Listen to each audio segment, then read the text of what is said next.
नमस्कार, आप देख रहे हैं एनबी न्यूज और मैं हूं आपके साथ चंद्रशेखर त्रिशूल। देश में लगातार कोरोना संक्रमितों की संख्या में बढ़ोतरी हो रही है। वर्तमान में संक्रमितों की संख्या 13 लाख को पार कर गई है। सरकार और प्रशासन के साथ अब जनता को भी फिक्र सताने लगी है, क्योंकि हर मुंह से यही जिक्र हो रहा है कि कोरोना के कारण जिंदगी सही सी चल नहीं रही है। हर किसी को अपनी चिंता सता रही है, लेकिन कई राज्यों में सरकार ने फिर से यू टर्न लेते हुए लॉकडाउन नियमों के साथ लागू कर दिया है। इसी बीच केंद्र सरकार ने अनलॉक 3 के लिए एसओपी बनाने की प्रक्रिया शुरू कर दी है। गौर हो कि 31 जुलाई को अनलॉक 2 खत्म हो रहा है। एक रिपोर्ट देखते हैं।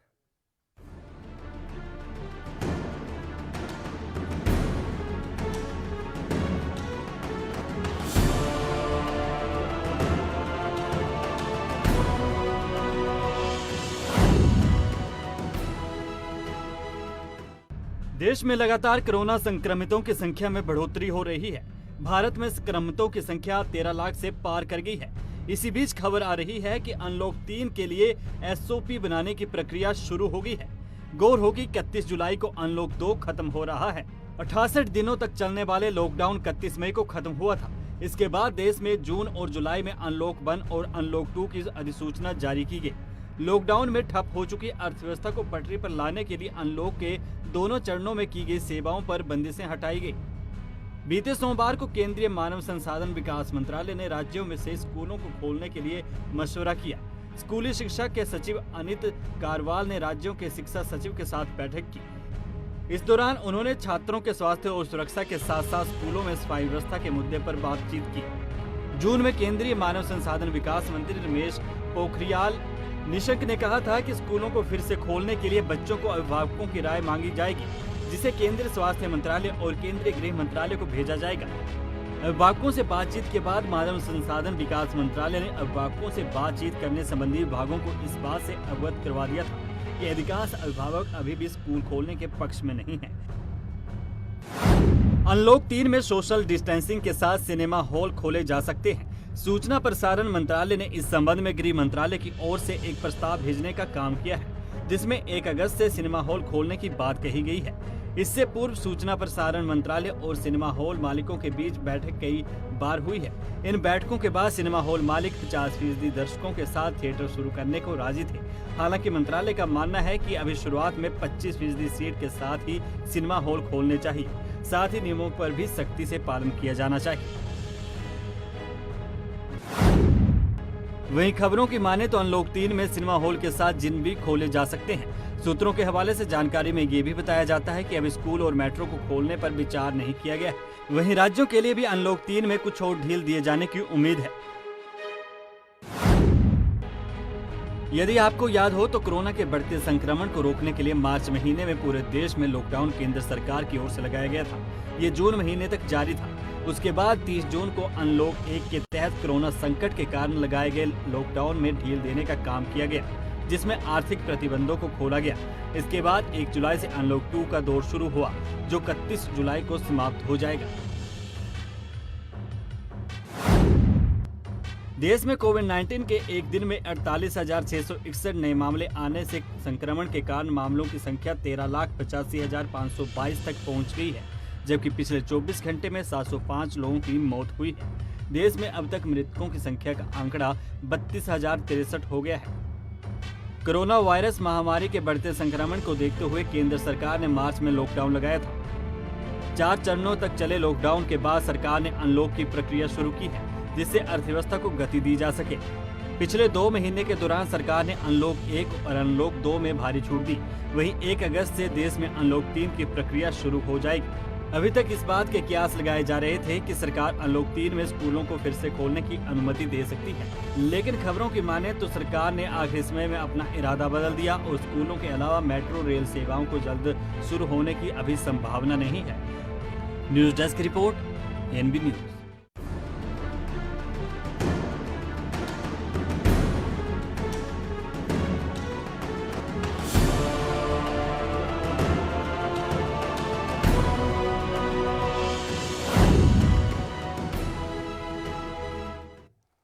और इसी खबर पर चर्चा के लिए इस समय हमारे साथ जुड़ चुके हैं सामाजिक कार्यकर्ता पंडित सुरेश मिश्रा। सुरेश मिश्रा जी, आपका स्वागत है एनबी न्यूज पर। नमस्कार नमस्कार चंद्रशेखर जी। सुरेश मिश्रा जी, लगातार मामले बढ़ते जा रहे हैं, लेकिन गाइडलाइनें नई नई आ रही हैं। अब अनलॉक 3 भी आने वाला है, लेकिन जिस तरह मामले बढ़ रहे हैं और लोग अनदेखी कर रहे हैं, लोगों को चिंता नहीं है। इतनी जागरूकता, इतने प्रचार प्रसार के बाद इतना जो पूरी दुनिया में जो हाल है कोरोना का, तो अब आगे क्या होगा? अगर सिनेमा हॉल खोल दिए जाने की बात चल रही है, मेट्रो चलाने की बात चल रही है, तो आगे फिर कैसे होगा? देखिए, निश्चित रूप से चंद्रशेखर जी, सरकारें जो फैसले के समय ले रही हैं, वो इस फैसले इस बात के ले रही हैं कि लोग सावचेती के साथ में अपने इस काम को अंजाम दें, अपने कार्य को भी करें, क्योंकि लॉकडाउन अकेला रास्ता नहीं है। लेकिन स्थितियां इतनी गंभीर हो चुकी हैं कि लोगों में समझ बिल्कुल नहीं है। सरकारें चाहे केंद्र की हो चाहे राज्य की सरकारें हों, हर सरकार अपने अपने स्तर पर प्रचार प्रसार भी बहुत बड़े स्तर पर कर रही है। लोगों को समझाने का प्रयास कर रही हैं कि मुंह पे मास्क लगा के जाएं, हाथों को सैनिटाइज करें या हाथों को बार बार साबुन से धोएं। वो सब बातें खत्म हो चुकी है। मुझे याद आ रहा है जब शुरुआती दिनों में जो हिंदुस्तान के अंदर लॉकडाउन हुआ था जी, तो हम लोग सब लोग इतने सावचेत थे कि घर पर रहने के बाद भी दिन में 10 बार हाथ धो रहे थे। और आज हम सब लोग बाहर निकल रहे हैं और समझ बिल्कुल नहीं है हमको, और बड़ी बुरी स्थिति पैदा होती जा रही है। अगर ये इसी प्रकार चलता रहा तो हिंदुस्तान की स्थिति बहुत खराब हो सकती है। लोगों को समझना पड़ेगा, हम सबको जागरूक होना पड़ेगा। इसमें गलती मैं और किसी की नहीं मानता, हम खुद की मानता हूँ कि हम स्वयं अपनी जागरूकता हम खत्म कर चुके हैं।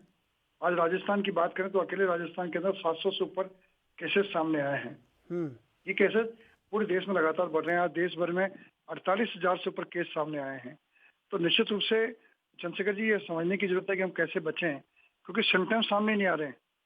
बिना सिम्टम्स का ये बुखार के रूप में भी नहीं आता, कभी खांसी के रूप में नहीं आता। लेकिन सुरेश मिश्रा जी, समझने की जरूरत है। सुरेश मिश्रा जी, सबसे बड़ी बात कि जो मास्क नहीं लगाना एक स्टेटस सिंबल है आज भी, और एक हकारत भरी नज़रों से देखा जाता है। और जब गैदरिंग में होते हैं, प्रभावशाली लोग हों चाहे मध्यम वर्गीय, सभी वर्गों के लोग और निचले तबके सभी वर्गों के लोग, लेकिन मास्क लगाने से भी परहेज कर रहे हैं। और कहीं जो गाइडलाइन है, सोशल डिस्टेंसिंग है, उसकी राजनीति से लेकर तमाम जगह धज्जियां उड़ रही हैं। ऐसे में मामले बढ़ते जा रहे हैं। अगर लोगों को ये अगर खुद नहीं समझे, सरकार पूरी तरह समझा चुकी है, तमाम संगठन इसके लिए कार्यरत हैं, बावजूद इसके लोगों पर फर्क कहीं नहीं दिख रहा है इस बात का। ये क्या कारण है? लोगों का डर खत्म हो गया है। जब हिंदुस्तान में 100 से कम लोग मरीज थे तो पूरा देश डरा हुआ था, और आज लाखों की तादाद में जो हमारे मरीज हो चुके हैं, तो इससे 2 कारण मैं मानता हूँ जी कि हमारे देश के लोगों में एक ये डर जो पैदा था वो खत्म हो चुका है कि इस कोरोना से हम मर जाएंगे। पहले ये डर था लोगों को कि कोरोना के कारण मर सकते हैं, क्योंकि हमारे हिंदुस्तान में जो डेथ की जो रेट है वो 2% से भी नीचे है। तो लोगों को लगता है कि हमारा नंबर नहीं आएगा। पर मेरा ये मानना है कि जब हर व्यक्ति को ये हो रहा है कि न छोटा न बड़ा, न अमीर न गरीब, किसी को भी कोरोना हो सकता है, तो हमें समझ की बहुत बड़ी आवश्यकता है। हम लोग अपने काम जरूर करें, लेकिन अपने आप को बचाते हुए चलें, ऐसा मेरा मानना है। और लोगों से अपील भी करना चाहूंगा आपके टीवी चैनल के माध्यम से कि लोग अपने आप को बचाने के लिए, अपने परिवार को बचाने के लिए, अपने समाज को बचाने के लिए आगे आए और सोशल डिस्टेंसिंग का पालन करते हुए अपने कार्य करें। मैं ये नहीं कह रहा कि कार्य करना बंद कर दें, निकलना ही पड़ेगा आपको। अपनी इकोनॉमी हमारे देश की खत्म होती जा रही है, उसको आगे बढ़ाने के लिए, अपने परिवार को बचाने के लिए हमें काम तो करना पड़ेगा, लेकिन काम करने के साथ साथ सोशल डिस्टेंसिंग का पालन करें। लेकिन जो आप जब अभियान चलाते हैं, जब लोगों से मिलते हैं और इस तरह की चर्चाएं होती हैं, तो लोगों का क्या मानना है कि मृत्यु दर कम है तो इसलिए भय खत्म हो गया है, या फिर कहीं एक हठधर्मिता इस पर वो अपनी चला रहे हैं कोरोना पर? देखिए, इसमें क्या है, नहीं, कोरोना में कई चीजें आई चंद्रशेखर जी। शुरू में दौर आया कि ये वायरस जो है किसी माध्यम से फैल सकता है जी। अभी थोड़े दिन पहले एक नया रिपोर्ट सरकारों की आई, WHO की आई, कि इसका जो माइक्रोमम का जो साइज है जी, इसके जो कोरोना के वायरस का, वो इतना छोटा है कि अब मुंह पे कपड़ा बांधने से भी अंतर नहीं पड़ रहा है। कभी कहा जा रहा है कि कपड़ा बांधने से अंतर पड़ता है। लोगों में भ्रम जाल भी बहुत ज्यादा फैला हुआ है। कोई कहता है कि हवा में चलता चलता भी आ सकता है। तो बहुत सारी चीजें सामने आ रही है, तो लोगों में एक कंफ्यूजन बहुत ज्यादा पैदा हो गया है। इस कारण से भी लोगों को लगने लगा है कि जो होगा देखा जाएगा, हम तो अपने लाइफ स्टाइल जीते हैं वैसे जिएंगे। तो कोरोना ख़त्म होने का नाम नहीं ले रहा है, लेकिन मृत्यु दर कम है। बावजूद इसके जो परेशानी लोगों को हो रही है वो और ज़्यादा बढ़ेगी अगर लोग जागरूक नहीं हुए, लोगों ने अगर सहयोग नहीं किया। बिल्कुल, ये जिस ढंग के आंकड़े सामने आ रहे हैं कि जुलाई अंतिम सप्ताह निकलने वाला है और अगस्त तक लोग कह रहे हैं कि संख्या बहुत बड़ी संख्या हिंदुस्तान में हो जाएगी, क्योंकि लगातार ये स्प्लिट हो रहा है, लगातार बढ़ रहा है। और अगर कम्युनिटी स्प्लिट पे आ गया तो फिर बहुत ही मुश्किल स्थितियां पैदा हो जाएगी। हमारे पास ना तो इतने वेंटिलेटर की व्यवस्था है, ना हमारे पास इतने हॉस्पिटल्स हैं। हम कैसे सर्वाइव कर पाएंगे, ये लोगों को समझना पड़ेगा। मेरा तो आम जनता से आपके टीवी चैनल के माध्यम से आग्रह है कि अपने आप को बचाएं, अपने परिवार को बचाएं। जितने भी हमारे आयुष मंत्रालय के द्वारा दिए हुए फार्मूले हैं उनका सबका उपयोग करें, अपनी इम्यूनिटी को डेवलप करें और फिर जाकर के इससे बचने का प्रयास करें। ये ऐसा वायरस है जिससे बचना बहुत मुश्किल है। समस्याएं बहुत सारी सामने हैं, लेकिन हम सबको मिलकर इसका मुकाबला करना है। और एक दूसरे के ऊपर जो आरोप लगाए जा रहे हैं, केंद्र सरकार या राज्य सरकार या तमाम जो सरकारें हैं वो एक दूसरे के ऊपर आरोप लगाएं या न लगाएं, लेकिन लोगों को अपनी सुरक्षा खुद करनी होगी, ये लोग समझ नहीं पा रहे हैं। और ये बहुत बड़ा महत्वपूर्ण इसमें एक मोड़ है कि जहां लोगों को समझना होगा कि सरकारें अपनी जगह ठीक हैं या गलत हैं, लेकिन हमें इसकी जितनी भी सुविधाएं, जितनी भी जो इसकी सोशल डिस्टेंसिंग की जो नियम है, गाइडलाइन है, उसका पालन करना बहुत आवश्यक है। बिल्कुल, आप सही कह रहे हैं चंद्रशेखर जी, आपने अच्छा विषय उठाया है ये कि लोगों को खुद को समझना पड़ेगा। कोई समझाने नहीं आएगा, बहुत समझा दिया सरकारों ने। तो बिल्कुल, जब मोबाइल ऑन करते हैं तो गाना चलता रहता है लगातार कि भाई आप ये कीजिए, ये दूर रहिए, सोशल डिस्टेंसिंग का पालन कीजिए, मुंह पर मास्क लगाइए। हम सुन लेते हैं, बात खत्म हो जाती है। ये एक आम आदमी की बात नहीं कर रहा, आप जैसे हम जैसे पढ़े लिखे लोग भी गलती कर रहे हैं जी। इस गलती से हमें बचना पड़ेगा, अपने आप को सुरक्षित रखना पड़ेगा जब तक कि इसका कोई वैक्सीन नहीं आ जाता है जी। लेकिन हमारे साथ इस समय विनीत त्यागी जुड़ चुके हैं भाजपा से। विनीत त्यागी, स्वागत है आपका एनवी न्यूज पर। धन्यवाद चंद्रशेखर। विनीत त्यागी जी, जो अनलॉक 3 आ रहा है उसको रोकने के लिए जो सोशल डिस्टेंसिंग था, कोरोना को रोकने के लिए तमाम तरह के नियमों का पालन करवाया गया, सरकार के द्वारा प्रचार प्रसार किया गया, लेकिन कोरोना लगातार बढ़ता जा रहा है, रुक नहीं रहा है। ऐसे में मेट्रो और जो सिनेमा हॉल चालू किए जाएंगे तो क्या परेशानी नहीं बढ़ सकती है इसमें? देखिए चंद्रशेखर जी, जहां तक फैलने की बात है तो ये फैलने वाली बीमारी ही है जी। ये इस बीमारी का स्वभाव फैलना है, तो अभी फैलना रुक जाएगा ऐसा नहीं हो सकता। हम जो सारे प्रयास हैं वो उसकी गति को कम रखने के लिए और जितने ज्यादा से ज्यादा लोगों को हम बचा पाएं उसके लिए सारे प्रयास हम कर रहे हैं। और जहां तक बात मेट्रो की है या सिनेमा हॉल की है, तो जो भी क्लोज्ड स्पेस है, जहां पर जो पब्लिक इकट्ठा होने वाला जो सार्वजनिक स्थान है जो क्लोज्ड है, वहां पर ऐसी परेशानी आने के बिल्कुल चांसेस हैं। आप सही बोल रहे हैं। तो जो भी ऐसी सार्वजनिक चीजें जो ओपन होंगी वो पूरे एहतियात के साथ और पूरे नियमों के साथ ओपन होंगी। जैसे कि सिनेमा हॉल की आप बात कर रहे हैं, वो भी देखेंगे क्या, लेकिन कितनी कैपेसिटी के साथ वो खुलेंगे और उसमें क्या नियम होंगे कि एंट्री कैसे होगी और क्या क्या नियम होंगे। वो सोशल डिस्टेंसिंग के साथ मास्क लगा के ही जाएंगे। कैपेसिटी, उनकी सीटिंग कैपेसिटी जो है उसका 50 या 25% के बारे में जो बात चल रही है, तो देखते हैं अभी निर्णय क्या होगा उस पर। बिल्कुल। पंडित सुरेश मिश्रा जी, लोगों में डर निकल गया है कोरोना को लेकर। निश्चित रूप से आप सही कह रहे हैं चंद्रशेखर जी कि लोगों में डर कम हो रहा है और ये डर कम होना नुकसानदायक भी है जी। कई बार हमने देखा है कि कोई बीमारी वापस लौट के आती है और बहुत तेजी से बढ़ती है, तो उसको रोकने के लिए हमको सबको सावचेती की जरूरत है। इस सावचेती के बिना कोई काम नहीं बचेगा ये, और समस्या बढ़ती जा रही है, लगातार और बढ़ेगी, ऐसा मेरा मानना है। बहुत धन्यवाद आपका एनवी न्यूज से जुड़ने के लिए सुरेश मिश्रा जी। विनीत त्यागी, जो सबसे बड़ा सवाल है वो ये है कि लोग अब डरना छोड़ चुके हैं और शायद उसी का परिणाम है कि लोग जो सोशल डिस्टेंसिंग हो या जो सरकारी नियमों का पालन हो, वो तमाम चीजें जो कोरोना से बचाव के लिए तैयार की गई थी उसकी अनदेखी करते जा रहे हैं। अब चंद्रशेखर जी, मेरा मानना है कि डर और सावधानी दो अलग चीजें हैं, तो डरना नहीं चाहिए। मैं तो ऐसा ही मानता हूं, क्योंकि अगर आप डरेंगे तो फिर आप अपने काम पर नहीं जा पाएंगे, अपने व्यवसाय को वापस शुरू नहीं कर पाएंगे। और विश्व भर से ऐसी बातें निकलकर सामने आ रही हैं कि बहुत सारे व्यापार बंद होते जा रहे हैं। आज ही अमेरिका की मैं एक रिपोर्ट पढ़ रहा था कि उनके 15,000 जो रेस्टोरेंट्स हैं वो परमानेंट वहां बंद हो गए। तो ऐसे भारत में भी वो सब स्थिति बनेगी, तो बिना डर के काम पे तो जाना ही है, लेकिन पूरी सावधानी के साथ सोशल डिस्टेंसिंग के सारे नियमों का पालन करते हुए, सैनिटाइजेशन का पूरा नियमों का पालन करते हुए और हमेशा मास्क लगाकर ही सार्वजनिक स्थान पर जाना। कुछ ये सावधानियां जो हैं वो सबको, सारी जनता को वो अपनानी पड़ेंगी। उसके बाद मुझे लगता है कि हम कंटेन कर पाएंगे। और अब तक बहुत अच्छे से, मैं कहूंगा, इतने बड़े देश ने बहुत अच्छे से संभाला है। हमारे जितनी भी रिपोर्ट है वो सब कहती हैं संभाला है, लेकिन लोगों को जो जागरूक होने का प्रतिशत है वो बहुत कम है। इतने प्रचार प्रसार पर टेलीफोन की घंटियां बज रही है, बावजूद इसके लोग समझ नहीं पा रहे हैं। हमारे साथ डॉक्टर सुधीर गुप्ता जुड़ चुके हैं। डॉक्टर सुधीर गुप्ता जी, आपका स्वागत है एनबी न्यूज पर। थैंक यू डॉक्टर साहब, जो अनलॉक 3 की गाइडलाइन आ रही है और ये सारी बातें जो की जा रही हैं, लेकिन लोगों में कहीं डर निकल गया है और लोग उस दहशत में नहीं है जो प्रारंभिक दौर में थे, लेकिन नियमों का पालन भी भूलते जा रहे हैं डर निकलने से। हाँ, अब डरने का तो कारण इतना उचित नहीं है, क्योंकि जो लॉकडाउन था उसने हमें जो आवश्यक एहतियात हैं वो सब सिखा दी हैं। और किसी हद तक हम अब ये मान सकते हैं कि हम सुरक्षित हैं जी। और अदरवाइज भी अब जो वायरस है वो अपनी शायद विरुलेंस और जो अपना तीखापन है वो कम कर चुका है।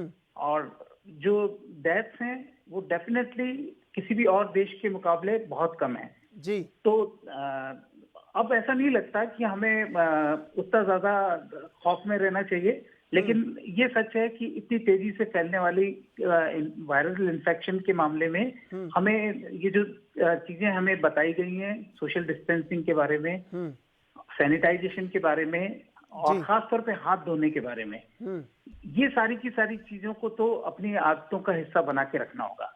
और ये सब चीजें ये सोचें हम कि अभी कभी जब वैक्सीनेशन शुरू हो जाएगा या ट्रीटमेंट आ जाएगा तो हमें छोड़नी है, नहीं। अभी हमें अपनी आदत का हिस्सा ही बनाए रखना होगा और तभी हम सुरक्षित हैं इससे।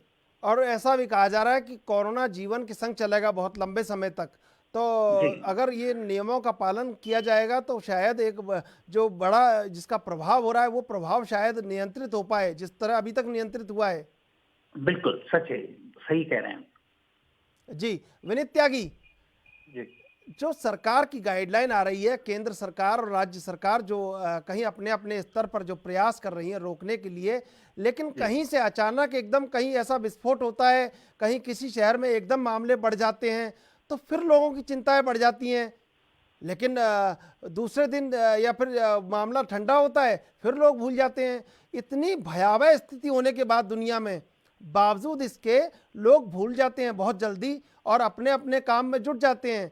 अगर नियमों का पालन करें तो ठीक नहीं होगा ये बात? बिल्कुल चंद्रशेखर जी, नियमों का पालन तो सबको करना ही है और उसको करेंगे तभी नियंत्रित रख पाएंगे।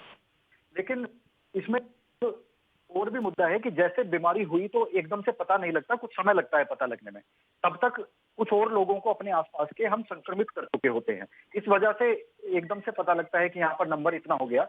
लेकिन उसके लिए जो फेज मैनर हमने पूरा कंटेनमेंट जोन का जो यहाँ पर इंतजाम किया हुआ है, तो वो हम एक कंटेनमेंट जोन बनाकर उसको वहीं पर रोकने का काम राज्य सरकारें भी अच्छे से इंप्लीमेंट कर रही हैं। इसमें कोई राजनीति की बात नहीं है, सारी राज्य सरकारों ने लगभग अच्छा काम किया है और पूरा देश अच्छे से मिलकर कोरोना के खिलाफ लड़ रहा है, तभी हम इतना कंटेन भी कर पाए हैं इतने विशाल देश।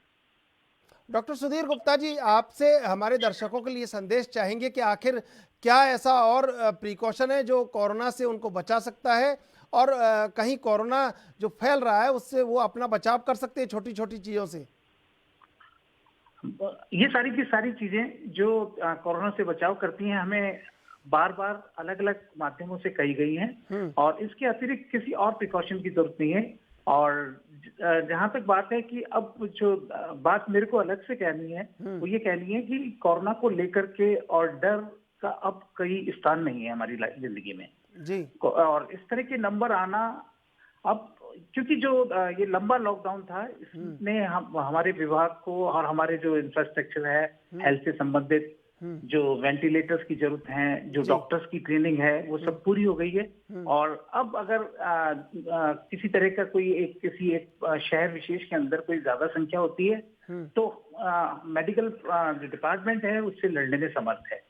और अगर कोई बड़ा नंबर आता है तो वो एक, जैसे कोटा शहर के अंदर कल सबसे ज्यादा नंबर था 100 के आसपास, और 10 लाख की पॉपुलेशन में ये नंबर लेकिन बिल्कुल मामूली नंबर है जी। और इसको लेकर के और हम शहर के लोगों में एक तरह की बेवजह की और एक डर सब पैदा कर दें, तो ये अब न्यायोचित नहीं है, क्योंकि हमें जिंदगी की बाकी सब चीजों के बारे में भी सोचना होगा। क्योंकि लोगों की जिंदगी इतनी मुश्किल हो गई है, और वो जो लोग छोटा काम करते थे, जो लोगों पे घरों पे जाके असिस्ट कर रहे थे, वो घरों पे बैठे हुए हैं। जो लोग धोबी का काम करते थे, जो लोग जाकर के लोगों के घरों पे सफाई और बर्तन साफ का, वो बेचारे घर बैठे हुए हैं। उन सब के लिए ये समय बहुत मुश्किल है जी। और हमें इसे सही पर्सपेक्टिव में बीमारी को देख करके और फिर रोक लगानी चाहिए, क्योंकि हम उन लोगों के जीवन के लिए कितनी मुश्किलें खड़ी कर रहे हैं। और सच तो ये है कि कोटा के अंदर 1000 केस हो गए हैं, और जो मैं अपने डॉक्टर मित्रों से बात करता हूँ तो वो कहते हैं कि ज्यादातर डेथ में कारण दूसरा है कोरोना के अलावा जी। और इसके अलावा एक और बात जो वो कहते हैं कि ज्यादातर केस ऐसे थे जो बड़ी आसानी से यहाँ आए, रहे और चले गए और सीरियस नहीं हुए। तो ऐसे में कोरोना को लेकर के भारत के अंदर, जहाँ पर कहते हैं कि बीसीजी वैक्सीनेशन की वजह से लोगों में डिजीज की सीरियसनेस कम थी, वहां हमें खौफ को लेकर दरकिरार करना चाहिए और हमारी लाइफ को जल्दी से जल्दी शुरू करना चाहिए, लेकिन पूरे एहतियात के साथ। बिल्कुल बिल्कुल। डॉक्टर सुधीर गुप्ता जी, आपका बहुत बहुत धन्यवाद एएनबी न्यूज से जुड़ने के लिए। विनीत त्यागी, जैसा कि डॉक्टर सुधीर गुप्ता बता रहे थे कि अब जो एक डर है वो कहीं कम हो गया है और जिंदगी को पटरी पर लौटाने के लिए थोड़ा थोड़ा अब आगे बढ़ना पड़ेगा, हिम्मत करनी पड़ेगी। बिल्कुल चंद्रशेखर जी, मैं 101% गुप्ता जी की, डॉक्टर साहब की बात से सहमत हूँ, क्योंकि बीमारी जितनी बड़ी है, जितनी गहरी चोट बीमारी हमें दे सकती है, उससे ज्यादा गहरी चोट हमें बिगड़ी हुई अर्थव्यवस्था दे सकती है। तो हमें अपने व्यवसाय पूरे वापस गति से शुरू करके अर्थव्यवस्था को वापस पटरी पे लाने का काम करना ही होगा, जिसके लिए सरकार पूरी तरीके से लगी हुई है और जनता को भी डरने की जरूरत नहीं है। एहतियात बरत कर बाहर निकले, अपने काम करे पूरी लगन से। आज भी प्रधानमंत्री जी ने मन की बात में कहा कि हमारी भी जिम्मेदारी, हर नागरिक की जिम्मेदारी ये बनती है कि अपने काम में पूरी लगन के साथ और मेहनत के साथ हम काम करें, जिससे कि पूरा देश वापस खड़ा हो सके। लेकिन विनीत त्यागी जी, जो कोरोना के नियम कायदे हैं वो सबसे ज्यादा सियासत ने तोड़े, ये भी एक गंभीर आरोप है। चाहे तमाम सियासी दल हों, मैं आप भी सियासी पार्टी से हैं, लेकिन सभी सियासी पार्टियों पर यह गंभीर आरोप है कि सबसे ज्यादा नियम तोड़ने में आगे रही तो सियासी पार्टियां रहीं। चंद्रशेखर जी, आपकी इस बात से भी मैं सहमत हूं, क्योंकि राजस्थान की कुछ तस्वीरें हमने देखी थी फेयरमाउंट होटल की, जहां पर बहुत सारे एमएलए एक साथ बैठकर कुछ कुछ कर रहे थे और ना वहां पर कोई मास्क था, ना कोई सोशल डिस्टेंसिंग थी। ऐसी मुझे लगता है कि देश में जो प्रतिनिधि हैं वो उनको एक एग्जाम्पल के तौर पर प्रस्तुत करना चाहिए खुद को जनता के लिए, लेकिन ऐसा नहीं है तो बड़े दुख की बात है। चंद ऐसे एग्जाम्पल्स के अलावा अगर पूरे देश को आप देखेंगे तो जनता ने भी और बाकी सब लोगों ने मिलकर एक अच्छे तरीके से इस नियमों का पालन किया है, तभी कंटेन हो पाया इतने विशाल देश में। जो हमारा रिकवरी रेट भी 63.9 है, और अगर ये सब ना होता तो कितनी बड़ी संख्या होती, ऐसी रिपोर्ट्स भी हम देख ही चुके हैं।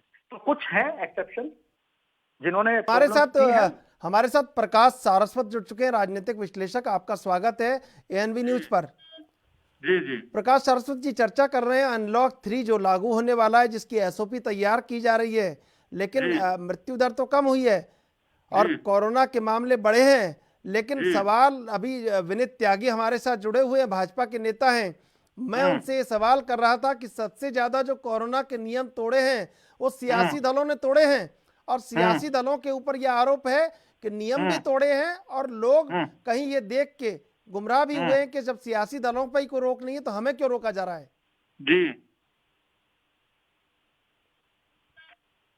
हेलो जी, आप मेरा सवाल सुन हाँ, पाए? मैं सवाल आपका समझ गया कि सबसे ज्यादा जो नियम तोड़े हैं वो सियासी दलों ने तोड़े हैं।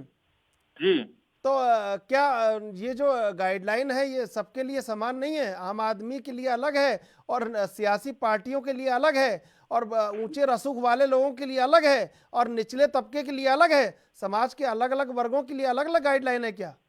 नहीं, गाइडलाइन तो सबके लिए एक जारी होती है, लेकिन आपकी बात से मैं पूर्णतः सहमत हूं कि सबसे ज्यादा गाइडलाइंस की अवहेलना सियासी दलों ने की है।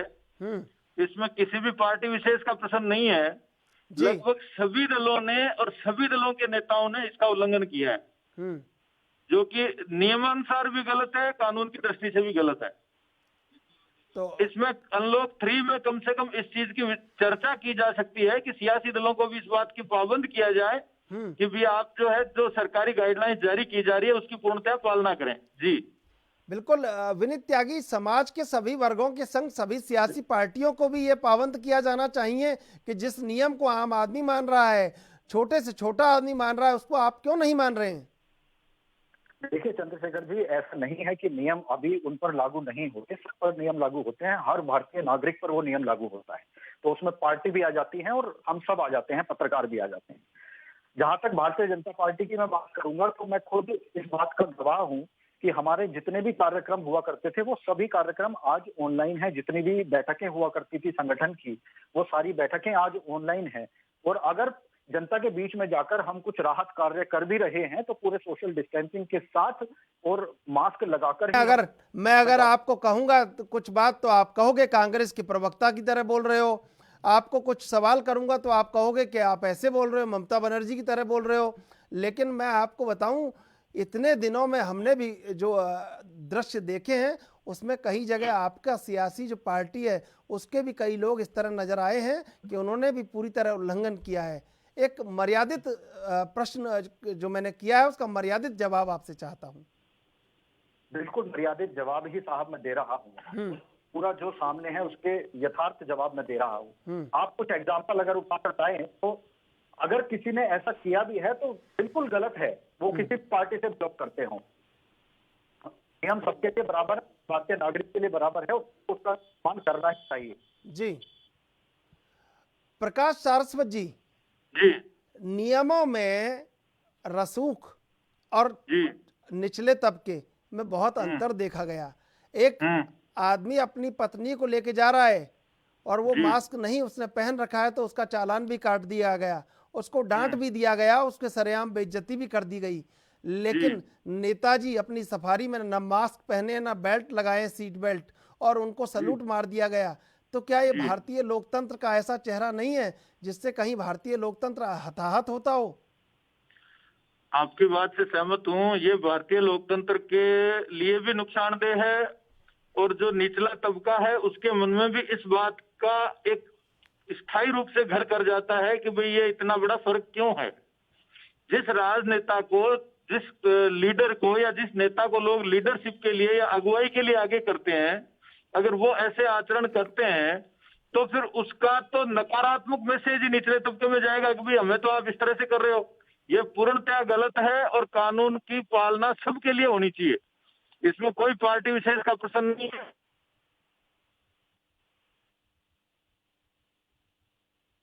एक सवाल खड़ा होता है कि आम आदमी और ऊंचे रसूख वालों में बड़ा फर्क है। जी विनीत त्यागी जी, एक फर्क खड़ा होता है कि आम आदमी में और ऊंचे रसूख वालों में और राजनीति से जुड़े लोगों में और आम इंसान में बहुत फर्क है। उसको तो कोई भी पुलिस वाला रोक लेता है, लेकिन उनकी गाड़ियों को सलूट भी मिल जाता है और उन्हें कोई नहीं पूछता कि आपने क्यों मास्क लगा रखा है।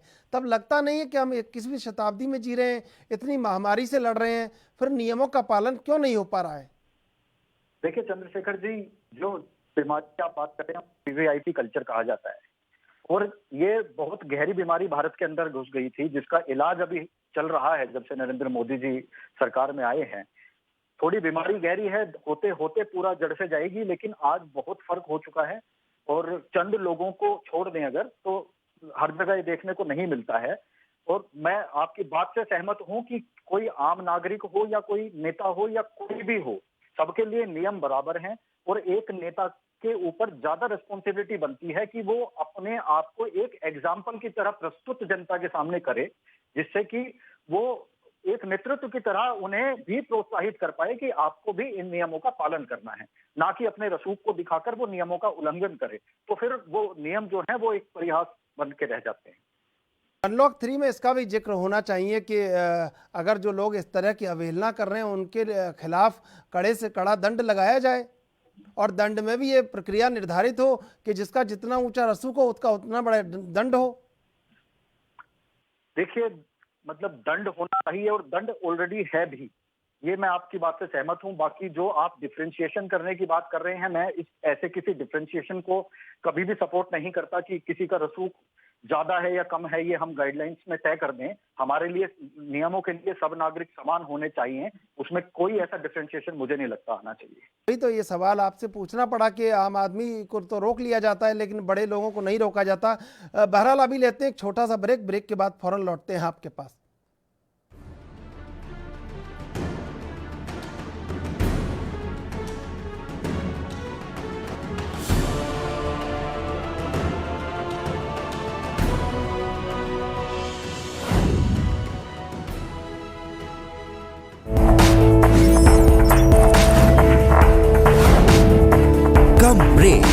और ज्यादा खबरों के साथ देखिए ANP news in channel number पर।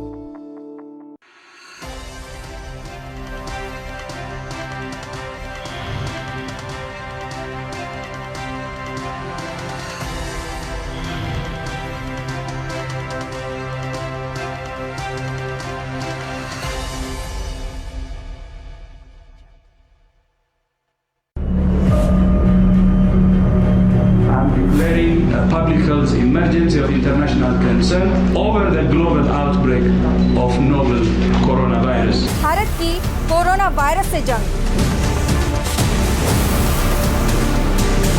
आपको चाहिए पूरी जानकारी के लिए भरोसेमंद जरिया।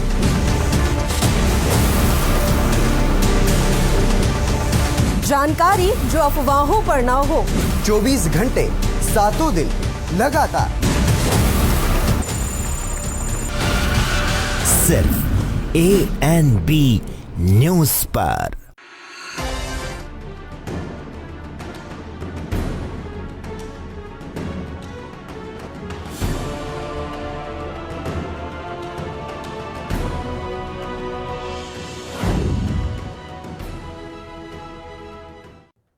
ब्रेक के बाद स्वागत है आपका ANP न्यूज पर। विनीत त्यागी जी से मेरा सवाल है कि विनीत त्यागी जी, अगर स्कूल खोले गए, मेट्रो चालू की गई, सिनेमा हॉल खोले गए, जिस तरह मृतकों की संख्या चाहे कम है लेकिन अगर कोई एक व्यक्ति भी मरता है तो उसकी जिम्मेदारी सरकार की है, उसके जीवन की सुरक्षा होनी चाहिए। जिस तरह अगर छूट मिलने वाली है तो फिर अगर कहीं भी कोई नुकसान होता है तो उसकी भरपाई कैसे होगी या उसको कैसे रोका जाएगा? चंद्रशेखर जी, मृत्यु दर कम है ये बात ठीक है, लेकिन हर एक जीवन मूल्यवान है, हर एक जीवन की अपनी अहमियत है। तो ऐसा नहीं है कि कम है तो उसके लिए कुछ खोल दिया। लेकिन आप जो कह रहे हैं, मेट्रो हो या सिनेमा हॉल हो, जो भी ऐसे बंद स्थान हैं जहां पर पब्लिक इकट्ठा होती है, वहां पर ज्यादा एहतियात की जरूरत है, क्योंकि वो क्लोज्ड भी है और पब्लिक प्लेस है जहां पर पब्लिक इकट्ठा होगी। तो जहां तक मेट्रो की बात है, मेरा पर्सनल अभी ऐसा लगता है मुझे कि मेट्रो अभी शायद नहीं चल पाएगी, और सिनेमा हॉल वगैरह जो है, उन जो संबंधित लोग हैं वहां के सिनेमा हॉल के जो रिप्रेजेंटेटिव्स हैं, अगर वो ऐसा बोलते हैं कि वहां अच्छे से सोशल डिस्टेंसिंग और बाकी सैनिटाइजेशन वगैरह वो लागू कर पाएंगे और जो कैपेसिटी है उससे कम कैपेसिटी के साथ वो चला सकते हैं उसको, तो मुझे लगता है कि वो खोले जा सकते हैं। लेकिन स्कूल वगैरह जो है वो इससे बिल्कुल अलग चीज है, क्योंकि स्कूल में जो बच्चे जाते हैं उनको उतनी समझ नहीं है कि सोशल डिस्टेंसिंग और ये सब नॉर्म्स का वो कैसे पालन करेंगे। तो स्कूल्स मुझे लगता है कि अभी इस स्टेज में नहीं खुलेंगे, उसको अभी समय लगेगा। और जितने भी रिप्रेजेंटेटिव्स हैं, पेरेंट्स हैं या स्कूल्स हैं, उन सबसे बातचीत होकर, स्टेट से बातचीत होकर तभी इस पर कोई निर्णय आएगा आगे जाकर। बिल्कुल विनीत त्यागी जी, आपका बहुत बहुत धन्यवाद ANP न्यूज़ से जुड़ने के लिए।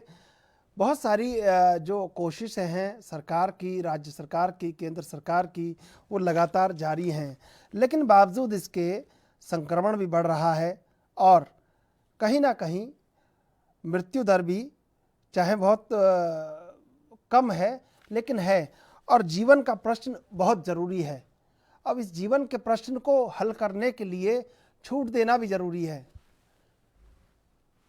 क्योंकि जिस तरह लॉकडाउन रहा और काम धंधे पूरी तरीके से ठप हो गए। गांव से लेकर शहरों तक कोरोना का प्रभाव पूरी तरीके से हावी रहा है। पूरा देश, पूरी दुनिया एक अर्थव्यवस्था के संक्रमण से गुजरी है। अब उन गांव, उन कस्बों, उन शहरों को अपनी अर्थव्यवस्था को चलाने के लिए, पटरी पर लौटने के लिए, जीवन को सुचारू करने के लिए धीरे धीरे आगे बढ़ना होगा और ये साहस करना होगा कि बीमारी से सावधानी भी रखें और अपने जीवन को सुचारू भी करें।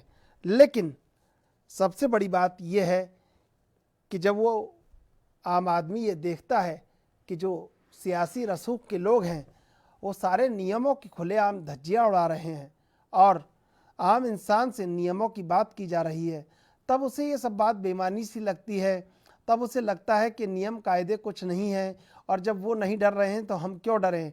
और ऐसी सियासी तस्वीरें रोज़ देश के सामने आती रही हैं लगातार कि लोगों ने देखा है कि जिस तरह सियासी पार्टियां आपस में घमासान कर रही हैं, जिस तरह 100-100, 150-150, 200-200, 300-300 लोग इकट्ठे हो रहे हैं और नारेबाजी, धरना, प्रदर्शन, रैलियां सब कुछ हो रही हैं, बावजूद इसके आम आदमी को रोका जा रहा है।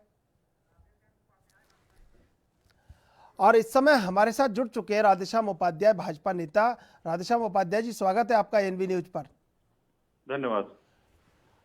आपसे एक सवाल सीधा सीधा ये कि जो राजनीतिक रसूख है उसके लिए नियम कायदे नहीं देखे जा रहे हैं, लेकिन आम इंसान को हर चौराहे पर रोक लिया जाता है, उससे मास्क भी पूछा जाता है, उससे सोशल डिस्टेंसिंग का पालन भी करने के लिए कहा जाता है। तो ये सारे नियम राजनीतिक लोगों के लिए क्यों नहीं लागू हो पा रहे हैं? ये ऐसा राजस्थान में ही हो रहा है, जहां कांग्रेस की सरकार है या गैर भाजपाई सरकार है, उन्हीं प्रदेशों में हो रहा है, विशेषकर राजस्थान में हो रहा है। नहीं, होटल में 100 और उससे ज्यादा लोग रुक रहे हैं और कोई शादी का कार्यक्रम हो तो वहां 50 से 1 व्यक्ति भी ज्यादा हो जाता है तो उन पर जुर्माना लगा दिया जाता है जी। तो ये राजस्थान में हो रहा है और ये राजस्थान की निकम्मी सरकार है, गहलोत की सरकार, जिसको जनता इस समय परेशानियों से त्रस्त है और ये नालायक होटलों में बैठकर मस्त हो रहे हैं। इनको जनता की कोई खबर सुध नहीं है। लेकिन देश में लेकिन राधेश्याम उपाध्याय जी, देश में कई दृश्य ऐसे आए हैं जहां पर भाजपा के लोग भी इस तरह इकट्ठा होकर और कहीं ना कहीं नियमों को तोड़ते पाए गए हैं। ऐसी कई तस्वीरें आई हैं। आप कांग्रेस और भाजपा तो कर सकते हैं, आरोप तो लगा सकते हैं, लेकिन मैं आपसे जो सवाल पूछ रहा हूं, क्या सियासी दल इसके लिए जिम्मेदार नहीं है कि उनको गाइडलाइन का पालन करना चाहिए? नहीं, सियासी दलों को गाइडलाइन का पालन करना चाहिए। और देखिए, भाजपा इस देश की विचारधारा से जुड़ी हुई राजनीतिक पार्टी है और उसका कार्यकर्ता, उसका नेता, उसका जिम्मेदार जनप्रतिनिधि हर स्थिति में देश के कायदे और कानून के साथ चलता है। अभी कोरोना का संकट चल रहा है, कोरोना के संकट में जिन जिन नियमों का पालन करना चाहिए उन नियमों का पालन कर रहा है भाजपा का हर कार्यकर्ता, भाजपा का हर नेता। लेकिन आप पालन की बात, प्रधानमंत्री नरेंद्र मोदी जी हो चाहे एक छोटे से छोटा कार्यकर्ता हो जो बूथ पे काम करता हो, पालन तो बात आप कह रहे हैं, लेकिन आपके उसी राजस्थान में जिस तरह सियासी संग्राम चल रहा है और रोज नियम टूटने की जो तस्वीरें पूरा देश देख रहा है, ये भी ठीक नहीं है। इसकी जिम्मेदार दोनों ही पार्टियां हैं। कांग्रेस में आपस की लड़ाई का चल रहा है, बाकी भाजपा का इससे कोई लेना देना नहीं है। लेना देना तो नहीं है, लेना देना तो नहीं है, लेकिन आपने दरवाजे खोल रखे हैं तो वहां लेना देना तो बन जाता है ना। नहीं, कोई दरवाजे नहीं खोल रखे हैं, वो तो आपस की लड़ाई है। सचिन पायलट कहते हैं कि मेरा दावा है मुख्यमंत्री पे, मुझे होना चाहिए था, उस समय ही होना चाहिए था। मेरे से राहुल गांधी ने वायदा किया था कि सरकार बनी तो आपको मुख्यमंत्री बनाएंगे। वही आपस की लड़ाई अब तक चलती आ रही है और उसी के चलते कांग्रेस के 2 फाड़ हुए हैं और इसका परिणाम कुछ दिनों में दिख जाएगा जब राजस्थान में राष्ट्रपति शासन लगेगा। ये सरकार अपना विश्वास हासिल नहीं कर पाएगी। तो आपको लगता है कि वहाँ राष्ट्रपति शासन लग जाएगा, लेकिन लोगों को इससे क्या फायदा होगा? लोग तो ये सोचते हैं, कम से कम जो अभी नुकसान हो रहा है उससे तो फायदा होना शुरू हो जाएगा। अभी ये सरकार किसी को सुन नहीं रही है, किसी को देख नहीं रही है। लेकिन ये जो सवाल है, सबसे बड़ा सवाल है कि जो मजदूर जो बेचारा अपने घर में 3-4 महीने से बेरोजगार बैठा है, उसकी तो आप सबसे उम्मीद है, केंद्र में आप बैठे हैं, राज्य में कांग्रेस बैठी हो, लेकिन उसकी तो उम्मीद है कि उसे मदद मुहैया होनी चाहिए और रोजगार के नए अवसर प्रदान होने चाहिए, चाहे कोई भी करवाए, केंद्र करवाए चाहे राज्य करवाए। आपने भी 20 लाख करोड़ की घोषणा की है, तो उनको जो मदद मिलनी चाहिए। शासित प्रदेश है, वहाँ पे मजदूर के लिए कार्य किया जा रहा है। राजस्थान तो एक ऐसा राज्य है कि यहाँ तो केंद्र से राशन आता है, केंद्र से अनाज आता है, उसको रामगंज में या एक समुदाय विशेष में ही बांट दिया जाता है, उन्हीं का ध्यान रखा जाता है। इस पार्टी का काम ही यही है। लेकिन वो बांट तो दिया जाता है, लेकिन बाकी लोग तो जो सरकार से उम्मीद लगाते हैं, उनकी तो उम्मीदें नाकाफी साबित हो रही हैं, क्योंकि जिस तरह सियासी घमासान चल रहा है वहाँ पर, तो उससे वो उम्मीद क्या करें कि उनको कब अधिकार मिल पाएगा। वो 4 महीने से बेरोजगार बैठे हैं, तो उनको भी तो उनका अधिकार मिलना चाहिए। इसके लिए तो भाजपा और कांग्रेस दोनों जिम्मेदार हैं। देखिए, भाजपा विपक्ष में है राजस्थान प्रदेश में, वो मुद्दे लगातार उठा रही है, उठाई जा रही है और आगे भी उठाती रहेगी और मजदूर के लिए लड़ाई लड़ रही है। इस कोरोना संकट काल में इन्होंने बिजली के बिल 2 गुने बढ़ा के भेज दिए हैं, उसके लिए धरने प्रदर्शन कर रहे हैं। इस समय डिजास्टर मैनेजमेंट एक्ट की धारा लगती है, अदरवाइज प्रदर्शन करने के लिए भी तैयार हैं भाजपा के कार्यकर्ता। तो ये तो सब ये बदमाशियां कर रहे हैं और मैं आपके मीडिया के माध्यम से इनको कहना भी चाहूंगा कि सुधर जाओ, नहीं तो आगे ऐसी स्थिति होगी कि इस देश में ये कहना पड़ेगा कि किसी जमाने में कोई कांग्रेस थी। बिल्कुल। मनीष हिंदवी जुड़े हुए हैं हमारे संग, राजनीतिक विश्लेषक मनीष हिंदवी जी, आपका स्वागत है एनबी न्यूज पर। धन्यवाद। मनीष हिंदवी जी, जो अनलॉक 3 आ रहा है और जो नियम कायदों में छूट की बात चल रही है, ये कितना सही है, कितना गलत है, अभी निर्णय नहीं हो पा रहा है, क्योंकि जिस तरह कहीं कोरोना का एकदम विस्फोट होता है किसी शहर में या किसी कस्बे में, तो जीवन एक एक कीमती है, इसको कैसे बचाया जाएगा? देखिए, ऐसा मुझे लगता है अनलॉक 3 जो है, इस पर फिर से विचार किया जाना चाहिए, क्योंकि लखनऊ जैसी जगह में अब आपके पास हॉस्पिटल में बेड्स नहीं है, तो नए नियम बनाने की जरूरत है और ये समझने की जरूरत है कि क्या हमारी स्वास्थ्य व्यवस्था नए पेशेंट्स ले पाएगी। अगर नहीं तो हमें थोड़ा अभी सतर्क रहने की जरूरत है। और मुझे तो लगता है कि एक बार और अगर हम, मतलब ये एक्सपर्ट्स और बेहतर बताएंगे कि अगर एक बार और हम कंप्लीट लॉकडाउन करते हैं 10-12 दिन का, तो कम से कम ये जो नई चेन है ये ब्रेक करेगी। लेकिन अगर जिस तरह अर्थव्यवस्था पूरी तरह पटरी पर है, पटरी पर से उतर गई है और जिस तरह आम आदमी का जीवन बहुत दूभर हो गया है, उसके लिए रोजगार के अवसर समाप्त से हो गए हैं, तो उसको कैसे बचाया जाएगा? अगर मान लीजिए 10-12 दिन के लिए और लॉकडाउन कर दिया जाता है संपूर्ण, तो उसकी मदद का क्या इंतजाम है?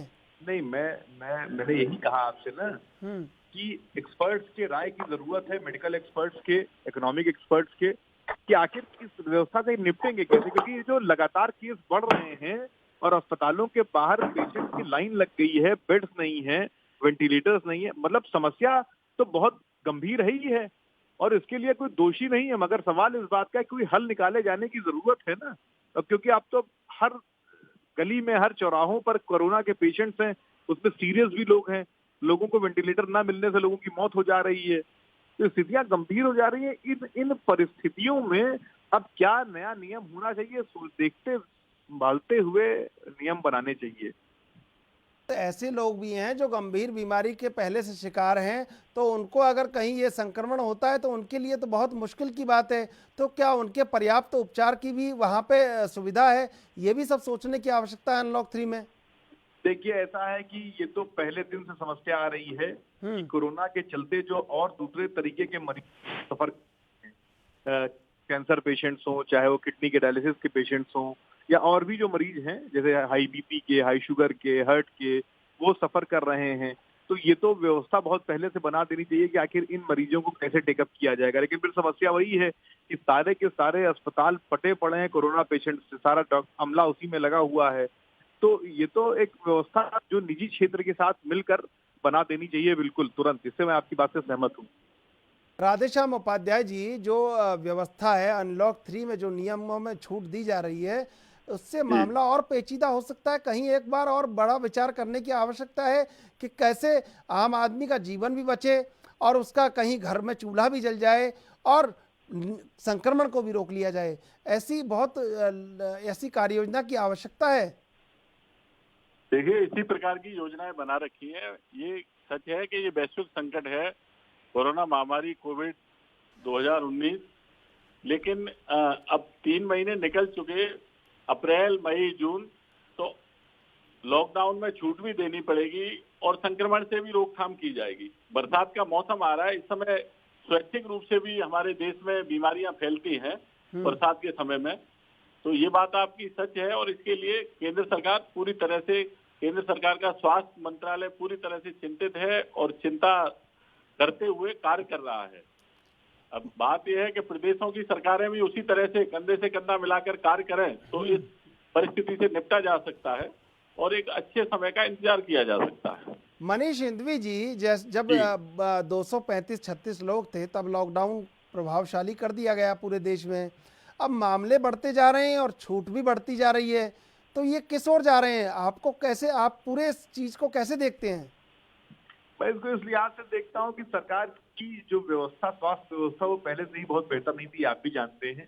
हम अपनी जीडीपी का 1.2 ही खर्च करते हैं स्वास्थ्य व्यवस्थाओं पर, जो हमारे अगल बगल के छोटे देशों की प्रतिशत से भी कम है, या श्रीलंका और बांग्लादेश। तो स्वास्थ्य हमारी बहुत चरमराई हुई थी, अब कोरोना के भार से एकदम चरमरा गई है। सरकार ये मान रही है कि एक तरीके से जिसको एंटीबॉडी डेवलप होने की बात है, क्योंकि कुछ एक्सपर्ट ये भी कह रहे हैं कि अगर 25-30 करोड़ लोगों के आसपास कोरोना हो गया तो वायरस वीक पड़ेगा और एंटीबॉडीज डेवलप हो जाएंगी। तो सरकार भी अब ईश्वर के भरोसे है। बिल्कुल, ये कहीं चिंता का विषय है जिसके ऊपर ध्यान देना बहुत आवश्यक है। राधेश्याम उपाध्याय जी, अगर लगातार पेशेंट बढ़े, लगातार संक्रमण बढ़ा तो स्थिति भयावह हो सकती है, ये भी एक संभावना है। WHO भी लगातार इस बात को कहता रहा है। देखिए, यदि 22 मार्च को जनता कर्फ्यू नहीं होता और 25 मार्च से पूरे देश में लॉकडाउन शुरू नहीं होता, केंद्र सरकार के लॉकडाउन से पहले तो 2 प्रदेशों में लॉकडाउन की घोषणा हो चुकी थी, राजस्थान प्रदेश में और पंजाब प्रदेश में जी। तो देखिए, ये तो उस समय नहीं होता ना, तो आज जो स्थिति है ये 25 गुना ज्यादा हो चुकी होती कोरोना संक्रमित लोगों की। तो इस पे काफी कंट्रोल है और भरोसा है इस दृष्टि के चलाने वाले से कि आगे भी ठीक होगा। भारत काफी कंट्रोल है कोरोना बिल्कुल से। बिल्कुल, राधेश्याम उपाध्याय जी, आपका बहुत बहुत धन्यवाद ANB न्यूज से जुड़ने के लिए। मनीष हिंदवी जी, जो इच्छा शक्ति है, राजनीतिक इच्छा शक्ति है और तमाम जो आकलन हैं, उन सबको देख लिया जाए तो भारत में ही इतना विरोधाभास देखने को मिल जाएगा जो शायद दुनिया के किसी देश में ना हो। मैं सवाल जरा आपने रिपीट कर दिया प्लीज। जी मनीष हिंदवी जी, मेरी आवाज सुन पा रहे हैं आप? हाँ, बताइए। राज्य सरकार और केंद्र सरकार में इतना विरोधाभास आपस में है कि जब लॉकडाउन लागू हुआ तब शायद इतने संक्रमण नहीं था, लेकिन जैसे जैसे बढ़ता जा रहा है ऐसी छूट बढ़ती जा रही है। अब अगर कोई ऐसी अनलॉक 3 की गाइडलाइन आ जाती है, स्कूलों को खोल दिया जाता है, सिनेमा घर को खोल दिया जाता है, तो जैसी आप देख रहे हैं सुरक्षा व्यवस्था, जो सोशल डिस्टेंसिंग की जिस तरह धज्जियां उड़ रही हैं, तो क्या ये भयावह स्थिति नहीं है अगर उनको खोल दिया जाएगा तो? असल में देखिए, 2 चीजें बड़ी स्पष्ट हैं। एक तो सरकार की गाइडलाइंस पैनिक में बन रही हैं, पैनिक होकर बन रही हैं। तो ये क्या है कि जो लॉकडाउन पहला हुआ, जो कंप्लीट लॉकडाउन कहा गया, लोगों ने कोऑपरेट भी किया, वो एक समय था तैयारी का, लेकिन तैयारी उस लिहाज से हो नहीं पाई जिससे आगे चीजों को टैकल किया जा सके, जैसे आज हम बात कर रहे हैं। क्योंकि आपने भी एक बेहतर बात कही कि आखिर बंद रखने की एक सीमा है, आर्थिक गतिविधियां रुक गई हैं, लोगों के पास खाने के लिए नहीं। अगर और होगा तो और मुश्किल होगी, लेकिन मैं कह रहा हूं कि भाई अगर 10-12 दिन कम से कम होना चाहिए था।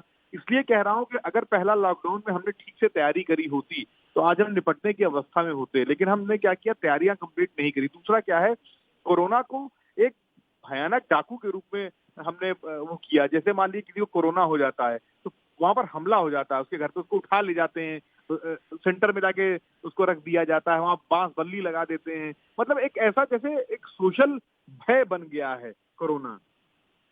और आपको क्या लगता है कि जिस आदमी को आप लेके चले गए, वहां बांस बल्ली लगा दिया आपने, लॉक उसको चारों तरफ रोक दिया, उससे कोरोना रुक जाएगा?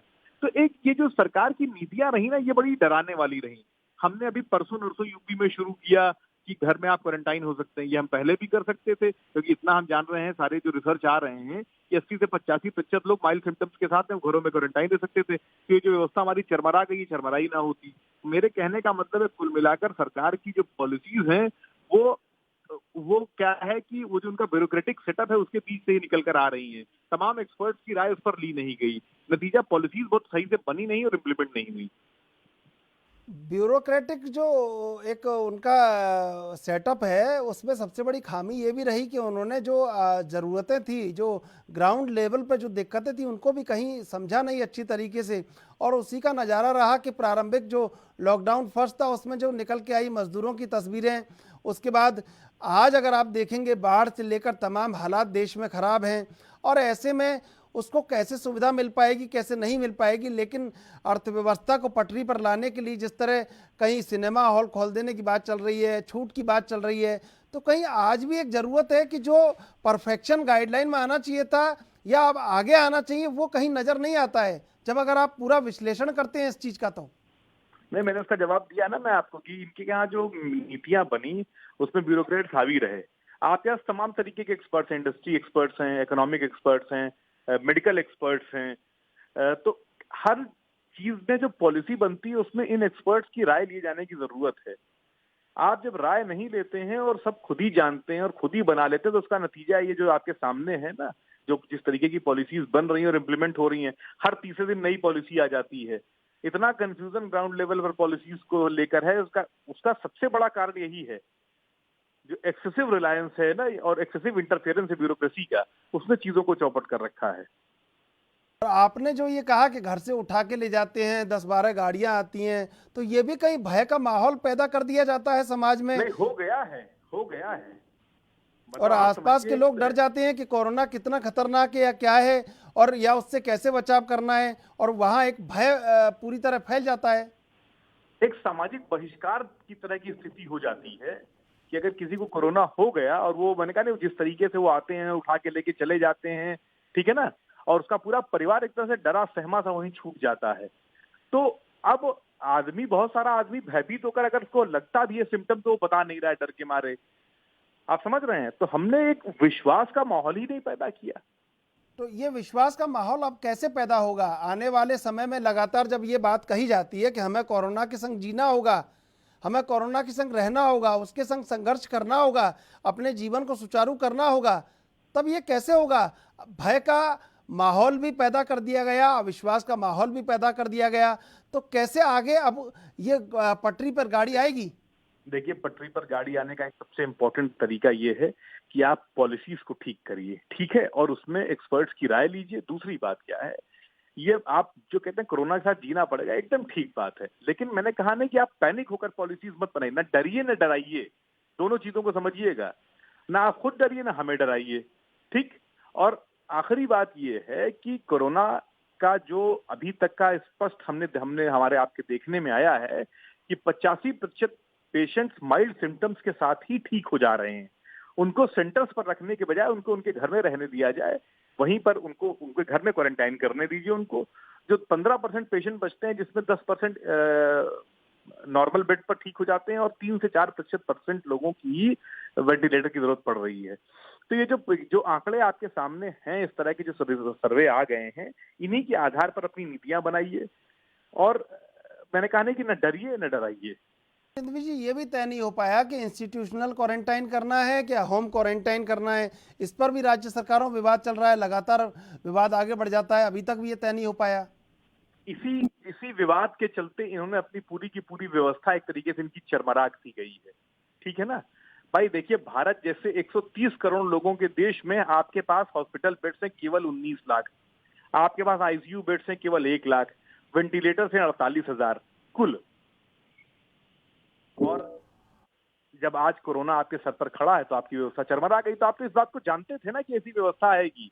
तो जब आपको पता है तो जो लोग माइल्ड सिम्टम्स के साथ हैं, जिनको कोई जरूरत नहीं, उनको अपने घर पे रहने दीजिए, वो ज्यादा बेहतर फील करेंगे।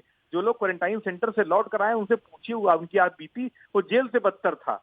उनको एक जगह बंद कर दिया गया, दिन भर डॉक्टर देखने के लिए नहीं आ रहा है, सुबह एक तो जूस पकड़ा दिया जा रहा है, मतलब तमाम भयावह सी उनकी अपनी वो है। पर सुनिए उनकी, अगर उनकी बातों को सुनिए तो सब अगर वो अपने घर पे रहे तो ज्यादा बेहतर रहे होते, क्योंकि कोरोना आप अगर नोटिस करिए दवा कोई है नहीं, ठीक है, आपको बेहतर पौष्टिक खाना लेना था, आराम करना था, गर्म पानी पीना था, अपने घर के अंदर क्वारंटाइन कर लीजिए अपने आप को, ज्यादा बेहतर था, आपकी व्यवस्था पर भी लोड ना पड़ा होता।